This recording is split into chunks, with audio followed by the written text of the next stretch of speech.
ആകാശവാണി.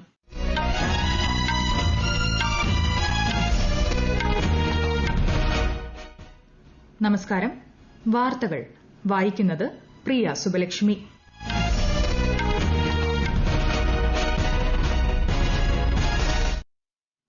പ്രധാന വാർത്തകൾ. ജൈന ആചാര്യൻ ശ്രീ വിജയ് വല്ലഭ് സുരീശ്വർ ജയ് മഹാരാജിന്റെ 151ാം ജന്മവാർഷിക ദിനത്തിൽ സമാധാന പ്രതിമ അനാച്ഛാദനം ചെയ്ത് പ്രധാനമന്ത്രി നരേന്ദ്രമോദി. ബീഹാർ മുഖ്യമന്ത്രിയായി നിതീഷ് കുമാർ ഇന്ന് സത്യപ്രതിജ്ഞ ചെയ്യും. മന്ത്രിസഭയിൽ 2 ഉപമുഖ്യമന്ത്രിമാർ. രാജ്യത്ത് കോവിഡ് മുക്തി നിരക്ക് 93.27%. കേരളത്തിൽ ചികിത്സയിലുള്ളത് 74,802 പേർ.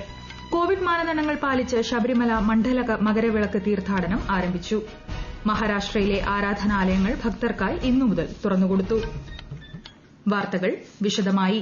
ജൈന ആചാര്യൻ ശ്രീ വിജയ് വല്ലഭ് സുരീശ്വർ ജയ് മഹാരാജിന്റെ 151ാം ജന്മവാർഷിക ദിനമായ ഇന്ന് അദ്ദേഹത്തിന്റെ പ്രതിമ പ്രധാനമന്ത്രി നരേന്ദ്രമോദി ഓൺലൈനായി അനാച്ഛാദനം ചെയ്തു. സമാധാനത്തിന്റെ പ്രതിമ എന്നാണ് രാജസ്ഥാനിലെ പാലിയിലെ ഈ പ്രതിമ അറിയപ്പെടുന്നത്. 151 ഇഞ്ച് ഉയരമുള്ള പ്രതിമ 8 ലോഹങ്ങളടങ്ങിയ അഷ്ടധാതുവിലാണ് നിർമ്മിച്ചിട്ടുള്ളത്. 1870, 1954 കാലഘട്ടത്തിൽ ജീവിച്ചിരുന്ന ജൈന സന്യാസിയായ വിജയ് വല്ലഭ് സുരീശ്വർ മഹാരാജ് മഹാവീറിന്റെ ആശയങ്ങളാണ് പ്രചരിപ്പിച്ചിരുന്നത്. സാമൂഹിക അനാചാരങ്ങൾ ഇല്ലാതാക്കൽ, വിദ്യാഭ്യാസത്തിനും സ്വാതന്ത്ര്യത്തിനും സ്വദേശിവൽക്കരണത്തിനുമായുള്ള പ്രവർത്തനം തുടങ്ങി നിരവധി മേഖലകളിൽ അദ്ദേഹം പ്രവർത്തിച്ചു.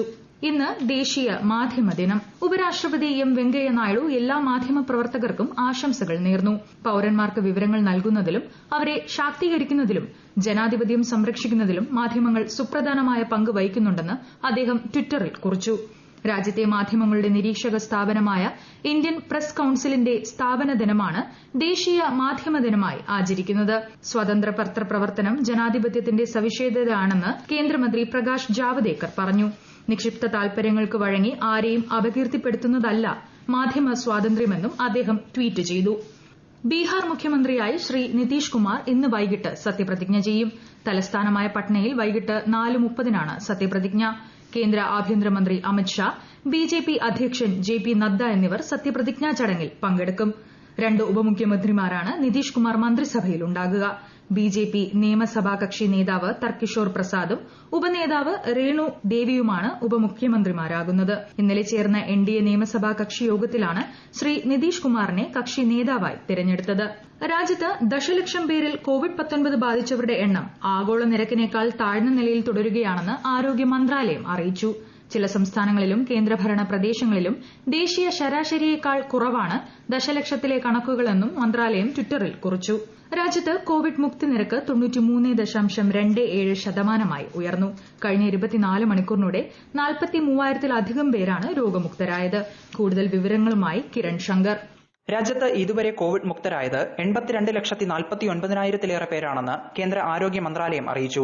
ആകെ രോഗം സ്ഥിരീകരിച്ചവരുടെ 5.26% മാത്രമാണ് നിലവിൽ ചികിത്സയിലുള്ളത്. 4,65,000-ഓളം പേരാണ് നിലവിൽ കോവിഡ് ബാധിച്ച് രാജ്യത്ത് ചികിത്സയിലുള്ളത്. കഴിഞ്ഞ 24 മണിക്കൂറിനിടെ 30,548 പേർക്ക് കൂടി കോവിഡ് സ്ഥിരീകരിച്ചതോടെ രാജ്യത്ത് ഇതുവരെയുള്ള രോഗബാധിതരുടെ എണ്ണം 88,45,000-ന് മുകളിലായി. രാജ്യത്തെ മരണനിരക്കായ 1.47% ആഗോള തലത്തിലെ ഏറ്റവും കുറഞ്ഞ നിരക്കുകളിലൊന്നാണെന്ന് ആരോഗ്യ മന്ത്രാലയം അറിയിച്ചു. 435 മരണമാണ് കഴിഞ്ഞ 24 മണിക്കൂറിനുള്ളിൽ രാജ്യത്ത് സ്ഥിരീകരിച്ചത്. ഇതോടെ രാജ്യത്തെ ആകെ കോവിഡ് മരണങ്ങൾ 1,30,070 8,61,000-ലധികം പരിശോധനകളാണ് കഴിഞ്ഞ 24 മണിക്കൂറിനുള്ളിൽ നടത്തിയത്. News desk Akashvani. ത്രിപുരയിൽ കോവിഡ് മുക്തി നിരക്ക് 95.65% ഉയർന്നു. 30,532 പേരാണ് രോഗമുക്തരായത്. തെലങ്കാനയിൽ കഴിഞ്ഞ 24 മണിക്കൂറിനിടെ 502 പേർക്ക് കോവിഡ്-19 സ്ഥിരീകരിച്ചു. തെലങ്കാനയിലാകെ 2,58,000-ഓളം പേർക്കാണ് രോഗം ബാധിച്ചത്. കർണാടകത്തിൽ കോവിഡ് ബാധിതരുടെ എണ്ണം കഴിഞ്ഞ 14 ദിവസമായി തുടർച്ചയായി കുറയുന്നു. കഴിഞ്ഞ 24 മണിക്കൂറിനിടെ 1,565 പേർക്കാണ് രോഗം ബാധിച്ചത്. 2,363 പേർ രോഗമുക്തരായി. കേരളത്തിൽ 74,802 പേരാണ് ഇപ്പോൾ കോവിഡ് ചികിത്സയിലുള്ളത്. ഇന്നലെ 6,684 പേർ രോഗമുക്തി നേടിയതായി ആരോഗ്യമന്ത്രി കെ ശൈലജ അറിയിച്ചു. അതേസമയം 4,581 പേർക്കാണ് ഇന്നലെ രോഗം സ്ഥിരീകരിച്ചത്. ലോകത്ത് കോവിഡ് ബാധിച്ച് 1.5 കോടിയിലേറെ പേരാണ് ചികിത്സയിലുള്ളത്. ഇതുവരെ രോഗം സ്ഥിരീകരിച്ചവരുടെ ആകെ എണ്ണം 5.5 കോടിയോട് അടുക്കുന്നു. ആകെ 13 ലക്ഷത്തോളം പേർ മരിച്ചു. അമേരിക്കയിൽ മാത്രം 2.5 ലക്ഷത്തോളം പേരാണ് മരിച്ചത്. ഈ വാർത്തകൾ ആകാശവാണിയിൽ നിന്ന്. കൊറോണ ആശങ്കയല്ല, ജാഗ്രതയാണ് വേണ്ടത്. കേന്ദ്ര ആരോഗ്യ മന്ത്രാലയം പുറപ്പെടുവിക്കുന്ന നിർദ്ദേശങ്ങൾ. ജനങ്ങൾ കൂട്ടം കൂടുന്നത് ഒഴിവാക്കുക. ഇടയ്ക്കിടെ കൈകൾ സോപ്പും വെള്ളവും ഉപയോഗിച്ചോ സാനിറ്റൈസർ ഉപയോഗിച്ചോ വൃത്തിയാക്കുക. നിർബന്ധമായും മാസ്ക് ധരിക്കുക. പനിയോ ചുമയോ ശ്വാസതടസ്സമോ തുടരുന്ന സാഹചര്യത്തിൽ വൈദ്യസഹായം തേടുക. കൊറോണയെ സംബന്ധിച്ച വിവരങ്ങൾക്ക് ആരോഗ്യ മന്ത്രാലയത്തിന്റെ 1075-ലും ദിശയുടെ 1056-ലും ബന്ധപ്പെടാം. ഭായ്ദൂജ് ദിവസമായ ഇന്ന് ഉപരാഷ്ട്രപതി എം വെങ്കയ്യ നായിഡു, പ്രധാനമന്ത്രി നരേന്ദ്രമോദി തുടങ്ങിയവർ ജനങ്ങൾക്ക് ആശംസകൾ നേർന്നു. സഹോദരീ സഹോദര ബന്ധത്തിന്റെ സവിശേഷതയുടെ ആഘോഷമാണ് ഭായ്ദൂജ്. സഹോദരന്മാരുടെ ക്ഷേമത്തിനും ഐശ്വര്യത്തിനും വേണ്ടി ഈ ദിവസം സഹോദരിമാർ പ്രാർത്ഥിക്കുകയും സഹോദരന്മാർ അവർക്ക് ഉപഹാരങ്ങൾ സമ്മാനമായി നൽകുകയും ചെയ്യും. പ്രൊഫസർ രവീന്ദ്ര നാഗറിന്റെ നിര്യാണത്തിൽ പ്രധാനമന്ത്രി നരേന്ദ്രമോദി അനുശോചനം അറിയിച്ചു. സംസ്കൃത ഭാഷയുടെ പ്രോത്സാഹനത്തിനും ജനകീയതയ്ക്കുമായി സുപ്രധാനമായ സംഭാവനകളാണ് അദ്ദേഹം നടത്തിയതെന്ന് പ്രധാനമന്ത്രി ട്വിറ്ററിൽ കുറിച്ചു. ഹിമാചൽ പ്രദേശിൽ ഉണ്ടായ റോഡ് അപകടത്തിൽ പ്രധാനമന്ത്രി നരേന്ദ്രമോദി ദുഃഖം രേഖപ്പെടുത്തി. സർക്കാരിന്റെ നേതൃത്വത്തിൽ രക്ഷാ ദുരിതാശ്വാസ പ്രവർത്തനങ്ങൾ നടക്കുന്നതായി അദ്ദേഹം ട്വീറ്റ് ചെയ്തു. മരിച്ചവരുടെ കുടുംബാംഗങ്ങളെ അദ്ദേഹം അനുശോചനം അറിയിച്ചു. കോവിഡ് മാനദണ്ഡങ്ങൾ പാലിച്ച് ശബരിമല മണ്ഡല മകരവിളക്ക് തീർത്ഥാടനം ആരംഭിച്ചു. ഭക്തരുടെ സുരക്ഷയെ മുൻനിർത്തി വിപുലമായ ഒരുക്കങ്ങളാണ് ശബരിമലയിലുള്ളത്. പ്രതിദിനം 1000 തീർത്ഥാടകർക്കാണ് വെർച്വൽ ക്യൂ സംവിധാനത്തിലൂടെ ദർശനം അനുവദിക്കുന്നത്. തീർത്ഥാടനത്തിന്റെ ആദ്യ 2 ദിവസങ്ങളിൽ വെർച്വൽ ക്യൂവിൽ രജിസ്റ്റർ ചെയ്തവരിൽ ദർശനത്തിന് എത്താത്തവരുടെ എണ്ണത്തിന് ആനുപാതികമായി അടുത്ത ദിവസങ്ങളിൽ കൂടുതൽ തീർത്ഥാടകരെ അനുവദിക്കുമെന്ന് ദേവസ്വം മന്ത്രി കടകംപള്ളി സുരേന്ദ്രൻ അറിയിച്ചു. നിലയ്ക്കലും പമ്പയും ഉൾപ്പെടെ പ്രധാന കേന്ദ്രങ്ങളിൽ കോവിഡ്-19 ആന്റിജൻ പരിശോധനയ്ക്കുള്ള സൌകര്യം ഏർപ്പെടുത്തിയിട്ടുണ്ട്. സാമൂഹ്യ അകലം പാലിച്ച് കടലാസ് പാത്രങ്ങളിലാണ് ഇത്തവണ ഭക്തർക്ക് അന്നദാനം. മഹാരാഷ്ട്രയിൽ എല്ലാ ആരാധനാലയങ്ങളും മതകേന്ദ്രങ്ങളും ഇന്നു മുതൽ തുറന്നു. ഷിർദിയിലെ സായിബാബ ക്ഷേത്രം, പന്തർപൂരിലെ വിത്തൽ മന്ദിർ, തുൽജ ഭവാനി ക്ഷേത്രം എന്നിവ ഇന്ന് രാവിലെ തുറന്നു. കോവിഡ് മാനദണ്ഡങ്ങൾ അനുസരിച്ച് പ്രത്യേക പാസ് നൽകിയാണ് ഭക്തരെ ക്ഷേത്രങ്ങളിൽ പ്രവേശിപ്പിക്കുന്നത്. വിഗ്രഹങ്ങളിലോ മതഗ്രന്ഥങ്ങളിലോ തൊടാൻ അനുവാദമില്ല. മാഹിം ചർച്ച്, ഹാജി അലി ദർഗ എന്നിവയും ആരാധനയ്ക്കായി തുറന്നു. അസമിലെ ടിൻസുകിയ ജില്ലയിലെ ഭാഗ്ജാൻ എണ്ണക്കിണറിൽ ഉണ്ടായ തീപിടുത്തം 5 മാസത്തിന് ശേഷം പൂർണ്ണമായും കെടുത്താനായി. ലവണലായനിയുടെ സഹായത്താലാണ് കിണറിലെ തീ പൂർണ്ണമായും കെടുത്തിയതെന്ന് ഔദ്യോഗിക വൃത്തങ്ങൾ അറിയിച്ചു. കിണറിനുള്ളിൽ വാതക ചോർച്ചയോ മർദ്ദമോ രൂപപ്പെടുന്നുണ്ടോ എന്ന് നിരീക്ഷിച്ചു വരികയാണ്. രാജ്യത്തിന്റെ വിവിധ പ്രദേശങ്ങളിൽ പലയിടത്തും മഴ അനുഭവപ്പെട്ടു.